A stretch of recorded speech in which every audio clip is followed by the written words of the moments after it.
Hello and good morning.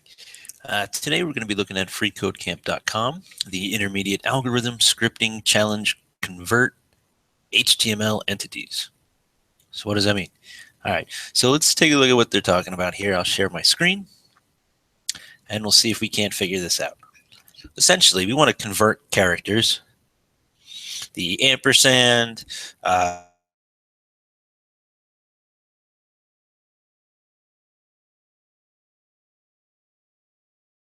we want to convert them to their HTML entities. So what does that mean? Well, if you click a link that has a bunch of stuff in it, so look up here. Let's see if I can find one. Hey, now I can't find one. It was up here before. Writing in this line up here.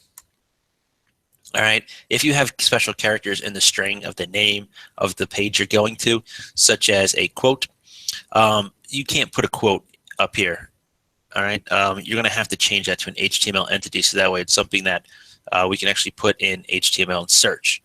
So we have things like a quote would be this ampersand quote. All right, we also have something if you're looking at, what else do we need? The ampersand is that and amp, percent and percent. All right, an apostrophe and apos. So those are the expressions that we want to replace these things over here with, okay? So basically just want to replace this stuff over here with its HTML entity. Now, we can do this a bunch of different ways. They suggest going through regular expressions and doing a bunch of regex for it. We could.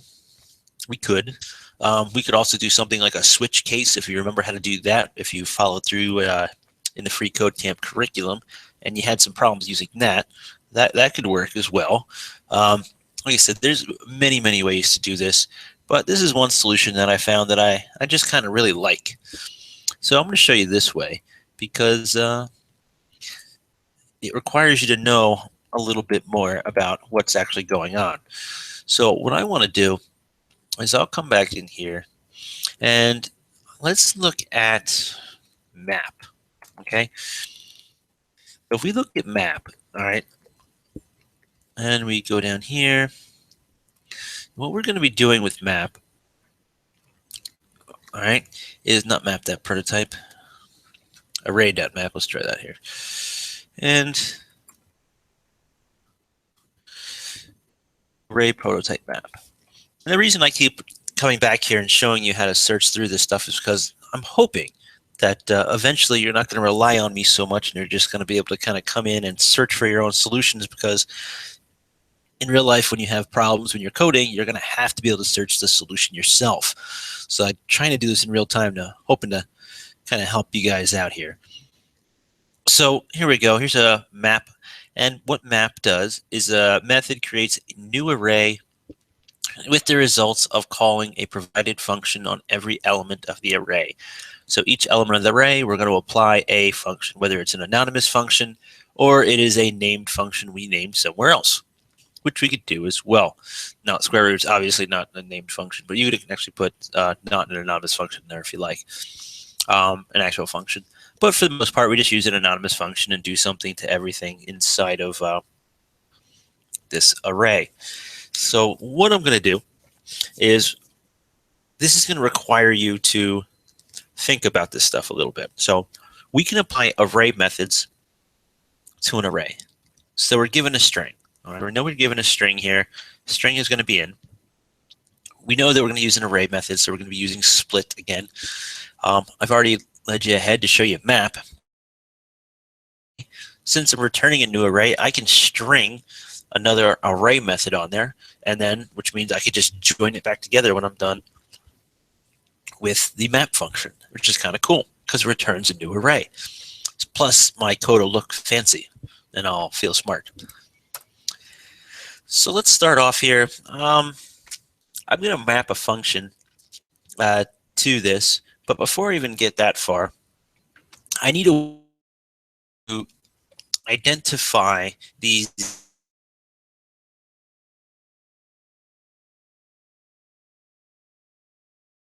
list of the actual characters themselves, and then some property of those that has the HTML entity. Okay, and if you remember from some of the previous challenges, a very efficient way of doing that is to just create an object and use a key value pair. And since we've done that before, I really like that solution. So I'm just going to create a new variable, entities. Is that spelled right? I don't even know. Oh, close enough. So I'll create entities, and I'm going to make this an object. Okay, and what's going to be in my object? Oh, in my sentence here. Well, my object is going to start with a bunch of key value pairs. And so what are going to be my keys? Well, I'm going to start with my keys, and my keys are going to be the string of whatever these special characters are that we need. So the string, I'll start off with the ampersand. So let's go with, where's the ampersand on the keyboard? Ah, there we go. So there's the string ampersand. And there's my key. And the value for this, if we look over here, is ampersand AMP. All right. So ampersand amp. Cool. There's one property. Let's get a new property in here. Let's use this guy.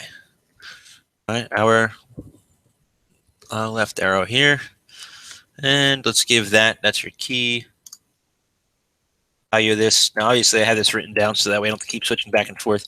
But if you're doing this, you're going to have to go back and probably keep switching back and forth between this page. So here, and LT for less than. So it's string and LT less than. Okay. Do these have a? Oh, right. You gotta remember, they actually have a semicolon. All right. It's a good thing I checked, huh? Semicolon. And what's next? So we need to do that. We need the greater than. So where's our greater than? You could probably guess the pattern that's going here. It's going to be and GT for greater than, semicolon. We move on. And we need to do, now this is going to be important.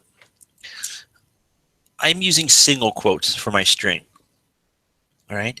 There is something called an escape quote. Quote is going to be your backslash. So anytime you have, so this right here says I have the beginning of a quotation, then the backslash is going to say ignore the next quotation. So that's what this backslash means. So otherwise, what this would look like, I'll take out this backslash. You can see that I have a single quote, double quote, single quote. The computer doesn't know what to do with that. So we have to tell it that I'm trying to capture just that double quote right there. Okay.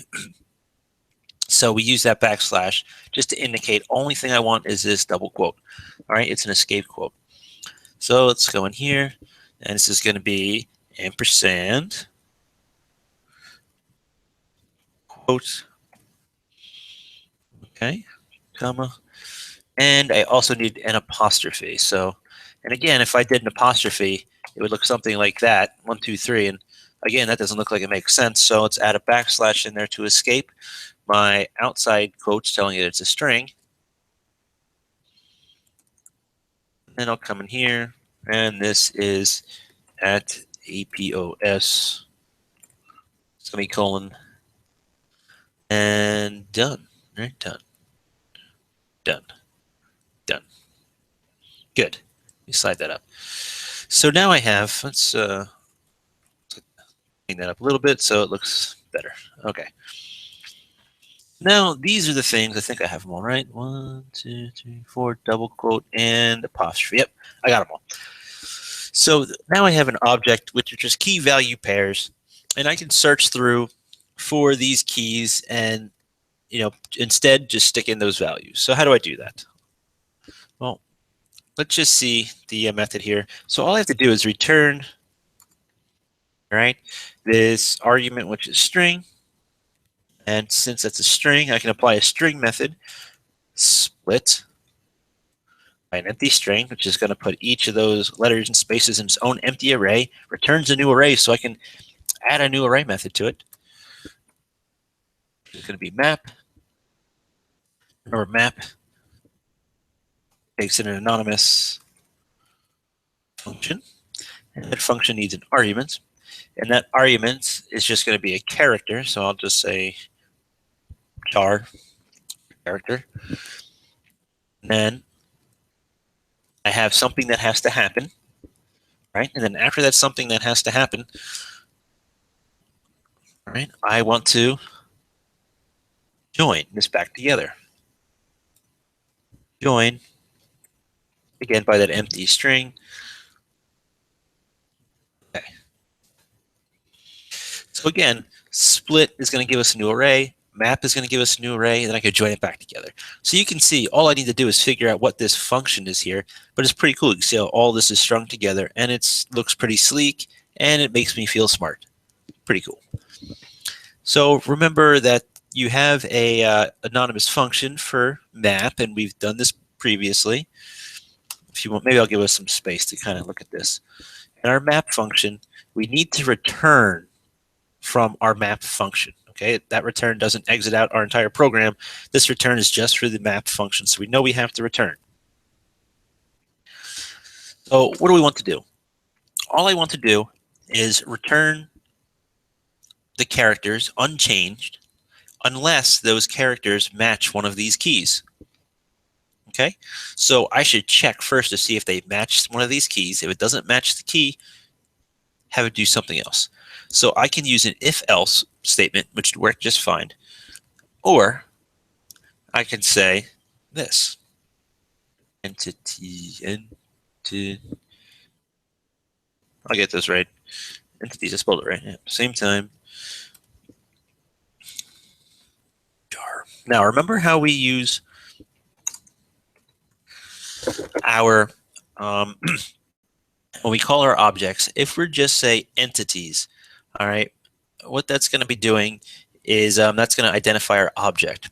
If we just say char, all right, and we refer to our entities and we're looking at the key here, all right, that's what we're doing. So we can just go through entities, char is going to give us these keys. So it's going to check for these keys and return the value. Now, if we just said char, it would actually going to be checking for just these.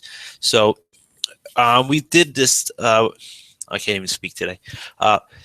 We've done this a lot in other challenges where we're going through, making sure we're using objects correctly. But remember, when you put this into these square brackets, all you have to remember is the square brackets means the value. When you don't have the square brackets, it means the key. So the first thing it's going to do is check entities and check your keys and return the value of the key. If it doesn't see a key, that's what this OR function is for. So instead of having an if else, you could just say OR. All right, it's going to check this first thing first, and then it's going to move to the other one, or just return that character. All right, so hopefully that makes sense. Even though I stumbled through that kind of early this morning. One more time for clarification. Let's check my syntax. Yay, woohoo! I should have more coffee before I start talking. Anyway, here we go. So anytime you're looking at your object, for the most part, if you have these brackets, all right, you're going to be returning the value. If you don't have the brackets, you're going to end up just returning the key or the name of the property in that object. We want to return our value.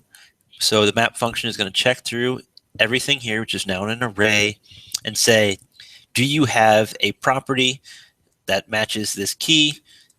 Yes, then return the value of that, or just return the character itself. So that way here, does D match any of these property names? Nope, return it. How about O? Nope, return it. So on and so forth. How about space? Nope, return it. How about ampersand? Oh wait, yes. So find ampersand and return that value. All right. So it's a pretty simple method. I think that one works better than a bunch of if-else statements or switch case statements or anything like that. And it looks pretty slick that way. It's all in one line and everything's kind of strung together. So hopefully this was helpful and not too confusing. And then I will see you next time.